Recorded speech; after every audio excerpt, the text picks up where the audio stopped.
Right now প্রভাসের সালার cinema মুক্তি দেওয়া হয়েছে। মূলত চলচ্চিত্রটি মুক্তির পর দর্শকদের মাঝে ব্যাপকভাবে সাড়া দেখা যায়। ঠিক এই জন্যই প্রথম দিনে গোটা বিশ্ব থেকে চলচ্চিত্রটি 175 কোটি রুপি ইনকাম করে, কিন্তু দ্বিতীয় দিনে চলচ্চিত্রের ইনকাম একটু কমেছে। ঠিক এজন্য গোটা বিশ্ব থেকে চলচ্চিত্রটি 148 কোটি রুপি ইনকাম করে দ্বিতীয় দিনে, যার জন্য অবশ্য চলচ্চিত্রের মুক্তির মাত্র 2 দিনের মাথায় চলচ্চিত্রের বাজেট উঠে এসেছে।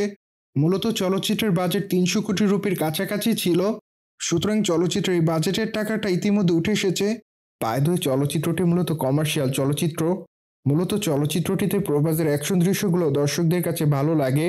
ঠিক এজন্য বর্তমানে পরিচালক প্রশান্ত নীলের চলচ্চিত্রটি সারা বিশ্ব কাঁপিয়ে বেড়াচ্ছে। অন্যদিকে বর্তমানে প্রভাসের হাতে বেশ কিছু চলচ্চিত্রের কাজ আছে। ঠিক এজন্য এই তারকা আগামী বছর থেকে স্পিড চলচ্চিত্রের শুটিংয়ের কাজ শুরু করবেন। মোরোবার চলচ্চিত্রটিতে তাকে পুলিশের চরিত্রে দেখা যাবে। ঠিক এই জন্য বর্তমানে তার এই চলচ্চিত্রটির জন্য তার অনুরাগের অপেক্ষায় রয়েছে। বাই দ্য ওয়ে, প্রভাসকে আগামীতে দেখা যাবে কালকি চলচ্চিত্রে অভিনয় করতে। মূলত পরিচালক নাগর সেন চলচ্চিত্রটি নির্মাণ করেছেন, কিন্তু দুঃখের বিষয় যে চলচ্চিত্রের মুক্তির তারিখ এখনও নির্ধারণ করা হয়নি। সুতরাং জেনে তো নিলেন সাউথ ইন্ডিয়ান তারকা প্রভাসের সালার সিনেমা ইতিমধ্যে কত টাকা ইনকাম করেছে। মোরোবার এই বিষয়টি নিয়ে যদি আপনাদের কোনো মতামত থাকে তাহলে অবশ্যই কমেন্ট বক্সে জানাতে ভুলবেন না।